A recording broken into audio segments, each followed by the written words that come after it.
What's going on, guys? What's going on, Tech Squad? What's going on, everybody? So, the Cavaliers lost to the OKC Thunder. And the Cavs and the OKC Thunder were the only two unbeaten teams, or the only two top seed teams right now. And I am going to say this. If the playoffs started today in the NBA, I would say probably who's ever the eighth seed in the East um would have to go against the Cavs. But it definitely seems like these last two matchups these last two matchups between the OKC Thunder and the between the OKC Thunder and the Cavaliers. Shea looks like a MVP for sure. And Shea looks like a MVP for sure. For sure. For sure. Because when we look at that, Shea is probably going to be MVP. Dropping 40. We saw Alex Caruso slam dunk the basketball. And I think Alex Caruso is a good fit for the OKC Thunder. But when we look at how both of these teams were drafted, how both of these teams are built, OKC had a Hall of Famer, had has had Hall of Famers, and Kevin Durant playing for OKC that they drafted. Russell Westbrook, who they drafted, is going to be a Hall of Famer. Paul George, who they traded for, is going to be a Hall of Famer. Carmelo Anthony, who's going to be a Hall of Famer. Serge Ibaka. And when we look at who the Cavs draft, Kyrie Irving, Tristan Thompson, LeBron James. Like, we saw Alex Caruso dunk the basketball last night. We saw Alex Caruso dunk the basketball. It's just interesting. For the Cavs to be great here, they should not make any kind of moves because you got a new head coach in Kenny Atkinson.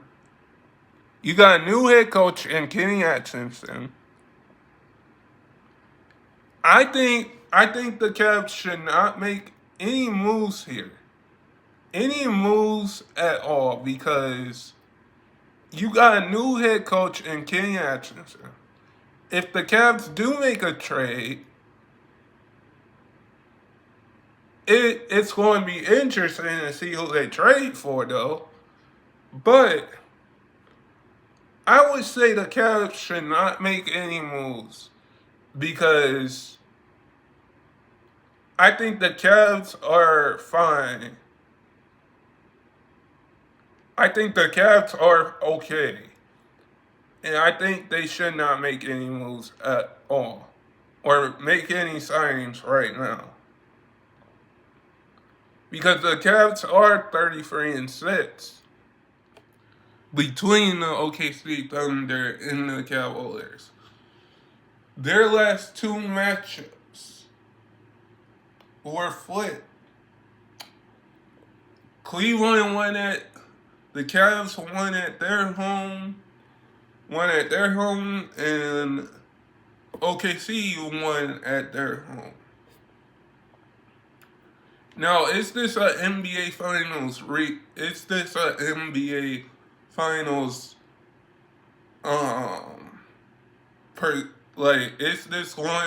the NBA Finals matchup? We do not know. I think with Shea going off for 40 points, going off for 40 points against the Cavs. And let me just say this, as a Cavs fan, we got blown out. We got blown out. Like, I'll give all the credit to Don Mitchell, Darius Garland, Evan Mobley, Jarrett Allen, Karis Avert. But it seemed Ty Jerome, like, I'll give the Cavaliers a lot of credit here. I'll give the Cavaliers a lot of credit here because for them to walk in losing to the Pacers, which the Pacers snapped the Cavs' 12-game winning streak. For you to say that the 12-game winning streak that we've seen from this Cleveland Cavaliers team could have gone, this team will go down as the best team. And let me just get this straight. If the Cavs win an NBA championship without LeBron James on their roster, which, let me get the elephant out of the room. The last time the Cavs won a championship, we had Kyrie Irving, we had LeBron James, we had Kevin Love, we had Channing Frye, we had Richard Jefferson, we had J.R. Smith. Now, we had J.R. Smith.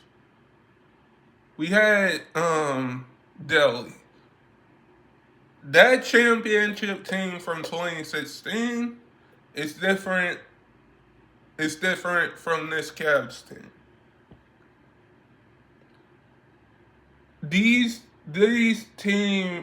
Both of these teams came in wanting to win this game. And OKC had the better game plan. OKC knew what they were going to do.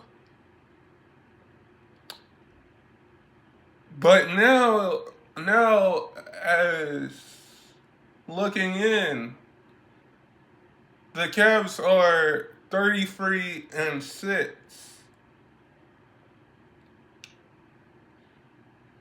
And that 12-game winning streak that you had,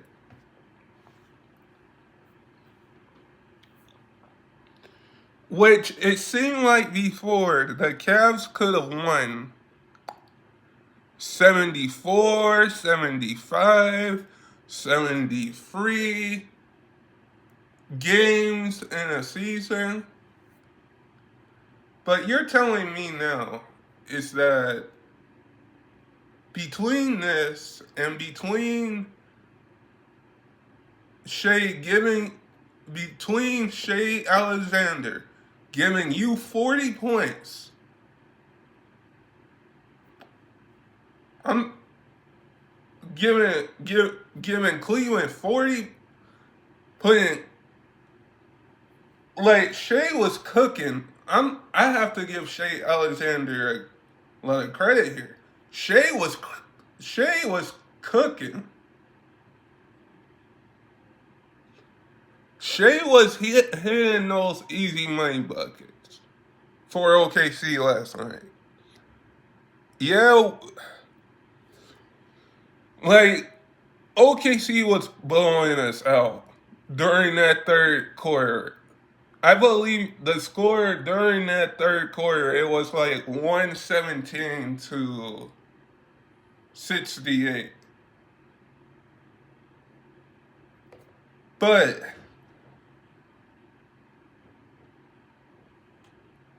to say that Shea was cooking. They didn't have Chet Holmgren again. OKC didn't have Chet Holmgren again. Didn't have um didn't have Chet Holmgren. Didn't have Chet. If they had Chet, this OKC Thunder versus the Cavs would be totally different. If OKC had Chet, that would make it a tough matchup for Evan Mobley.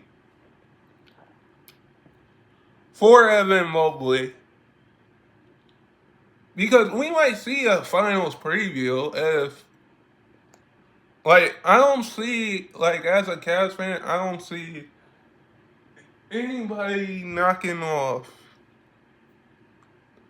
Let me just give credit. I don't see anybody knocking off Boston.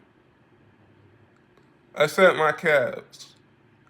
It's just the way that we're built.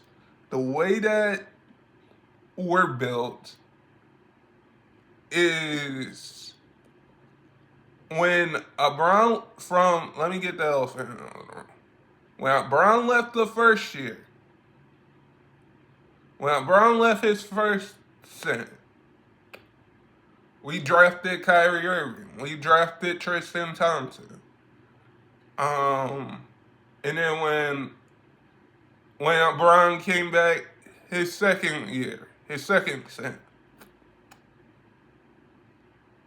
we we um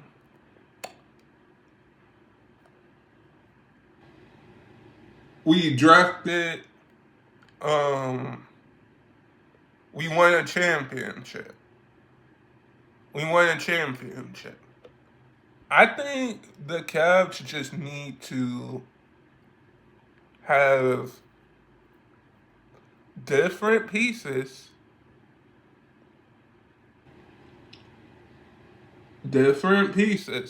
because have different guys step up. Because one thing, if I can go back to that score, I think when the Cavs were down 68 117,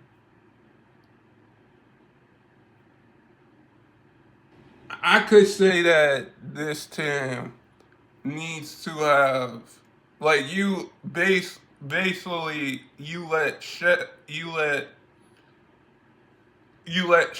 Alexander give you 40, put 40 on you, put 40 points on you, and you're not gonna beat OKC a second time. It's just the way how both of these teams are built, in a sense of, let's see, like, let's put this. Let me, in a sense of, like, OKC drafted Kevin Durant.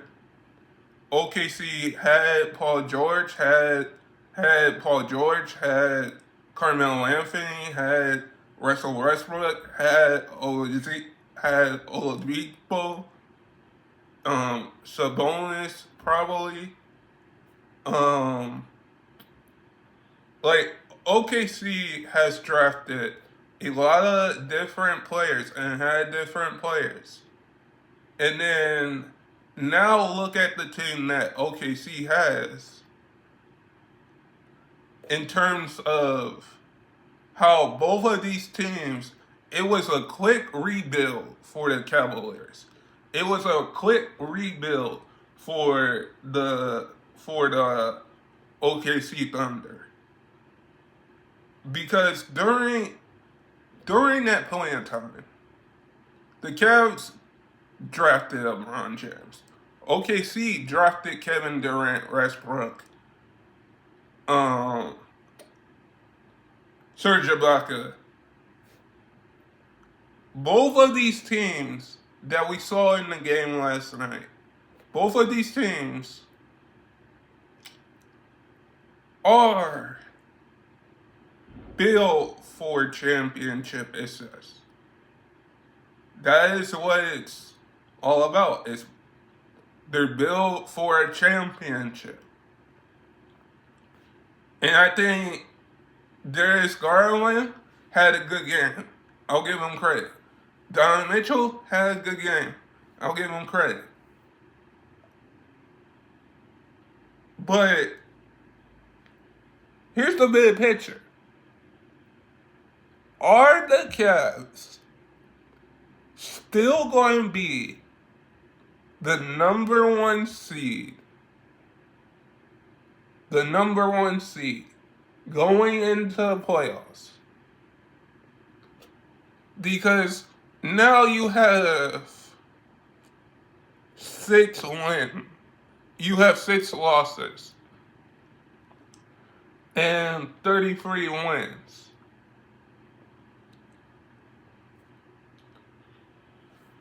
I would say that this was a good game,